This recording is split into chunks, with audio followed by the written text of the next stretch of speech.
የጎሬው ሰማዕት ብፁዕ ወቅዱስ አቡነ ሚካኤል የሰማዕትነት ታሪክ።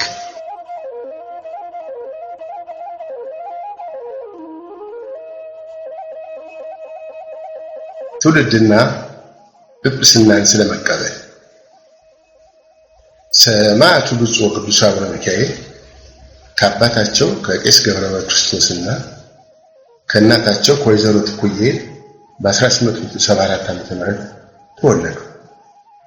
የተወለዱበት ስፍራም በቀድሞው አጠራር በጎንደር ጠቅላይ ግዛት በደብረ ታቦር አውራጃ አፈርዋናት ድንበር ወረዳ ልጨ መስቀል ክርስቶስ ተብሎ ይጠራል። የጥንት ስማቸው ኃይለ ሚካኤል ይባላል። ግንድ አጠመም ቅዱስ ሚካኤል ቤተክርስቲያን ክርስትና ተነስተውና በዚያው አድገው እድሜያቸው ለትምህርት ሲደርስ ወላጆቻቸው መምህር ዋሴ ለሚባሉ አስተማሪ እንዲያስተምሯቸው ሰጧቸው። ፊደል ከቆጠሩበት ቀን አንስቶ እንደ ልጅ አንድም ቀን ጥፋት ሳይኖራቸው ትምህርታቸውን ሲከታተሉ ለማዕረገ ዲቁና እንዲበቁ መምህራቸው የዜማ ትምህርት እንዲቀጥሉ መካነ ሰማዕት ገላውዲዮስ ለነበሩት መምህር ተድላ ከሰጧቸው በኋላ ጾመ ድጓና ምዕራፍ በሚገባ አደላደሉ። ዝማሬና መዋስት፣ ድጓ፣ መዝገብ ቅዳሴ ከነትርጓሜው፣ አቋቋምና ቅኔ በተለያዩ ቦታዎች በመዘዋወር ከትላላቅ መምህራን ተምረዋል። ማዕረገ ዲቁናና ማዕረገ ቅስና ከግብፃዊ ሊቀ ጳጳስ ብፁዕ አቡነ ማቴዎስ ከተቀበሉ በኋላ ቤተክርስቲያንን በንጽህናና በድንግልና በጥሩ ሕይወት አገልግለዋል። ግንቦት 25 ቀን 1921 ዓ.ም ከአራት አባቶች ጋር ለመጀመሪያ ጊዜ ወደ ግብፅ በማቅናት ብፁዕ አቡነ ሚካኤል ተብለው ወደ ኢትዮጵያ ተመልሰዋል። ከብፁዕነታቸው ጋር ጵጵስና ከተቀበሉት ሌሎች ብፁዓን አባቶች መካከል ብፁዕ አቡነ ጴጥሮስ፣ ብፁዕ አቡነ ይስሐቅ እና ብፁዕ አቡነ አብርሃም ይገኙበታል። ከግብፅ እንደተመለሱም ብፁዕ አቡነ ሚካኤል በምዕራብ ኢትዮጵያ የኢሉ ባቦር፣ ከፋና የወለጋ ጠቅላይ ግዛት ሊቀ ጳጳስ፣ ብፁዕ አቡነ ጴጥሮስ የምስራቅ ኢትዮጵያ ሊቀ ጳጳስ፣ ብፁዕ አቡነ ይስሐቅ የትግራይና የሰሜን ኢትዮጵያ ሊቀ ጳጳስ፣ ብፁዕ አቡነ አብርሃም የጎንደርና የጎጃም ጠቅላይ ግዛት ሊቀ ጳጳስ ሆነው ተሹመው ቅድስት ቤተክርስቲያንን እና ሀገርን አገልግለዋል።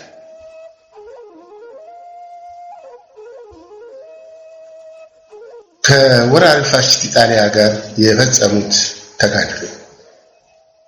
ግፈኛ የኢጣሊያ ፋሽስት ኢትዮጵያን በወረረ ጊዜ ሀገራቸውን በአጥንታቸው እሾህነት አስከብበው በደማቸው የኦርቶዶክሳዊ ተዋሕዶ ሃይማኖትን ክብር አስጠብቀዋል። በሀገረ ስብከታቸው ሕዝቡን ሰብስበው ለጠላት እንዳይገዛ በማስተባበር የቤተ ክርስቲያኑን ክብር እንዲጠበቅ በማደፋፈር የአርበኝነት ተግባር ፈጽመዋል። ከብዙ አርበኛ ወንድሞቻቸው ጋር ከሀገር ወደ ሀገር በመዞር ቃለ ወንጌል ማስተላለፍ ሲፋጠኑ የፋሽስት ጦር ሰቢ ከሚባለው ጫካ ደርሶ ከበባቸው። በዚህ ቦታ አድረው በማግስቱ በጠላት ጦር ተያዙ። የኢትዮጵያ ኦርቶዶክስ ተዋሕዶ ቤተክርስቲያን ቅዱስ ሲኖዶስ በመደበኛ ጉባኤው ለጎሬው አቡነ ሚካኤል ቅድስናን ሰጥቷል።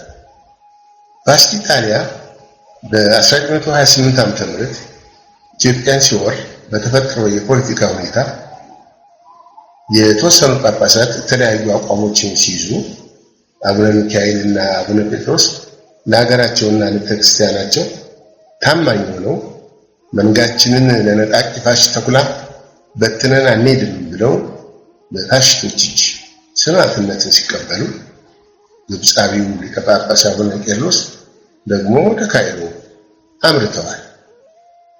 በተቃራኒው ደግሞ ትውልዳቸው ከትግራይ የሆኑት አቡነ አብርሃም እና አቡነ ይስሐቅ የወራሪው ጠላት ፋሽስት ኢጣሊያ አገልጋዮች መሆን መረጡ። ፋሽስት ኢጣሊያ ሀገራችንን በወረረችበት ጊዜ የኢሉ ባቦር ሰራዊት ወደ ምስራቅ ጦር ግንባር ኦጋዴን ሲዘምት ስለ ሀገሩ ነጻነት በርትቶ እንዲከላከል አስተምረው ከመከሩ በኋላ ቡራኬ ሰጥተው አሰናብተዋል።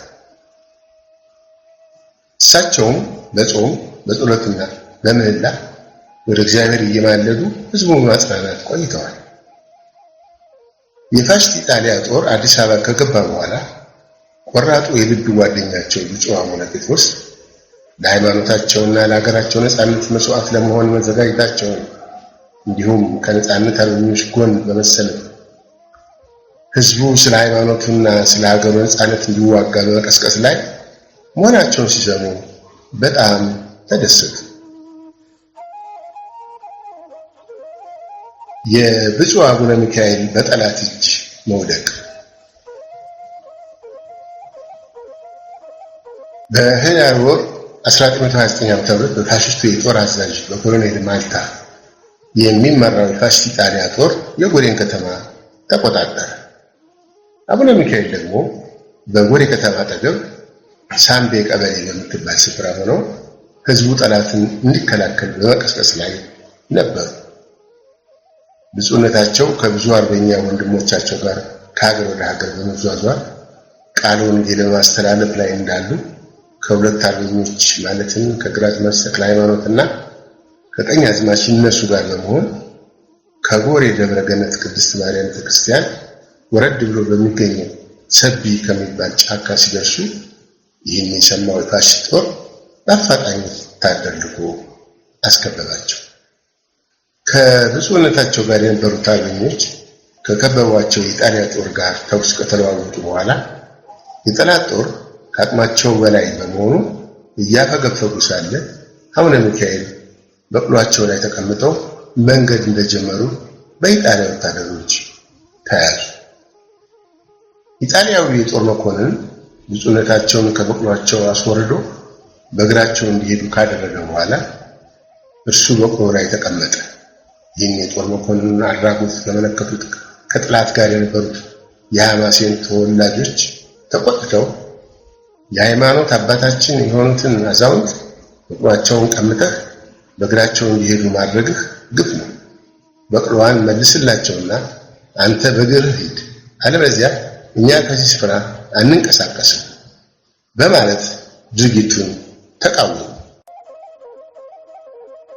ኢጣሊያዊ መኮንን በሁኔታው ደንግጦ ከበቅሎ ላይ ወርዶ በቅሎውን ጳጳሱ መለሰ። አቡነ ሚካኤል በበቅሎ ተቀምጠው ጎሬ እንደደረሱ ለጠላት ሰፈር በተዘጋጀ እስር ቤት በጥብቅ እንዲታሰሩ ተደረገ። በአንጻሩ ደግሞ በጊዜው ፈጥነው ከኢጣሊያ ጦር ጋር የተስማሙ አባቶች የአቡነ ሚካኤልን ጠንካራ አቋም ከተረዳው ጠላት ተልከው ወደ እርሳቸው ጋር መጡ። ተልከው የመጡት መልእክተኞችም አቡነ ሚካኤል ከጣሊያን ጋር እንዲስማሙ፣ ሕዝቡን እንዲያባብሉ፣ ለኃያሉ የኢጣሊያ መንግስት ለመገዛት ቃል ይግቡና ሕዝቡም እንዲገዛልን ይስበኩልን፣ ይህንን ካደረጉ እንለቆታለን በማለት በልዩ ልዩ መደለያ ጭምር አባበሏቸው። ብፁዕ አቡነ ሚካኤል ግን ከሀገራቸው ከኢትዮጵያ ጠላት ጋር እንደማይተባበሩ በጽናት ሲገልጹ እኔ የማምነው በአንድ እግዚአብሔር ነው፣ የምቀበለው የነጻነታችን ምልክት የሆነውን የኢትዮጵያን ሰንደቅ ዓላማ ብቻ ነው። ኢጣሊያ የሚባል ገዢ አላውቅም። ለፋሽስት ኢጣሊያ የተገዛ እንደ አሪዮስ የተረገመ ይሁን፣ እንኳንስ ሕዝቡ ምድሪቱን እንዳትገዛላችሁ አውግዣለሁ በማለት በዚያ የተሰበሰበው ሰው ሁሉ ውዝታቸውን አሰሙ። አቡነ ሚካኤል መንፈሳዊ አባትና ሽማግሌ ስለሆኑ ይፈቱልን በማለት የጎሬ ሕዝብ ልመና ቢያቀርብም የጠላት ጦር አዛዥ ልመናውን ሳይቀበለው ቀረ። የአቡነ ሚካኤል በጠላት እጅ መረሸንና ሰማዕትነትን መቀበል። የጠላት ጦር አዛዥ ኮሎኔል ማልታ እስረኛውን ጳጳስ ከእስር ቤት አስመጥቶ ሕዝቡ በተሰበሰበበት አደባባይ አቀረባቸው። ፋሽስቱ ኮሎኔል ማልታ የብፁዕነታቸውን የዓላማ ጽናትና ቆራጥነት ተገነዘበ። እሳቸውን መሸንገል እንደማይቻል ሲያረጋግጥ በጥይት ተደብድበው እንዲገደሉ ወሰነ። ከጎሬ ጊዮርጊስ ቤተክርስቲያን በታች አሮጌው ቄራ አጠገብ ጉድጓድ ተቆፈረ። በጉድጓዱ ዳር በሁለት ስመጥር አርበኞች በቀኛዝማች እነሱና በግራዝማች ተክለ ሃይማኖት መካከል ጳጳሱ እንዲቆሙ ተደረገ። በዚህን ጊዜ አቡነ ሚካኤል ለጥቂት ደቂቃዎች ጸሎት እንዲያደርጉ ጠይቀው ተፈቀደላቸው። ጸሎታቸውን አድርሰው ሲያበቁ መስቀላቸውን በግንባራቸው አድርገው በል እንግዲህ የፈለግከውን አድርግ በማለት ተናገሩ። ወዲያውኑ የወታደሮቹ አዛዥ የተኩስ ትዕዛዝ ሰጠ። ከነ አቡነ ሚካኤልና ከአርበኞቹ ፊት ለፊት በተርታ ተደርድረው ጠመንጃቸውን ያነጣጠሩት የጠላት ወታደሮች የሩምታ ተኩስ ተኮሱ።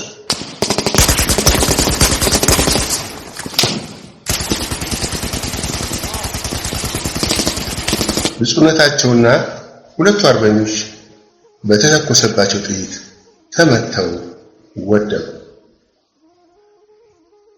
ብፁዕነታቸውም በዕለተ ሐሙስ ኅዳር 17 ቀን 1929 ዓ.ም በተወለዱ በ55 ዓመታቸው በፋሽስቱ ኢጣሊያ እጅ በመትረየስ ጥይት ተደብድበው ሰማዕትነትን በመቀበል ሕይወታቸው አለፈ።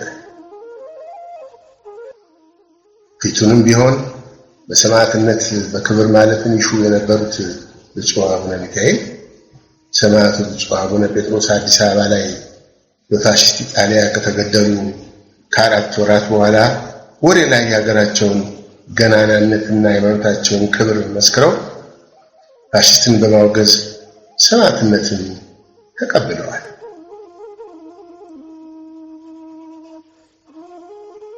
ስዊድናዊው ኮሎኔል ካውንት ካርል ስለ ብፁዕ ቅዱስ አቡነ ሚካኤል ሲናገር ብፁዕ አቡነ ሚካኤል ከማልዘነጋቸው ቆራጥ ኢትዮጵያውያን አርበኞች አንዱ ናቸው። ጳጳሱ በሞት ፊት ያሳዩት ድፍረትና የሀገር ፍቅር ስሜት ምንጊዜም አይረሳኝም በማለት ገልጿቸዋል።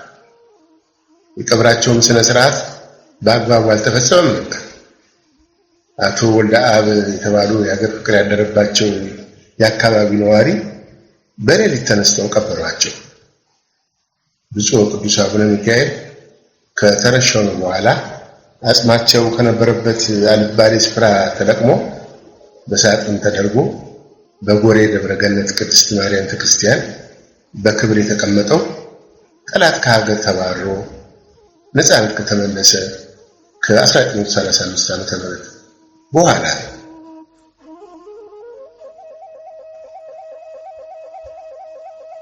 የቅዱስ አቡነ ሚካኤል የሰማዕትነት መታሰቢያ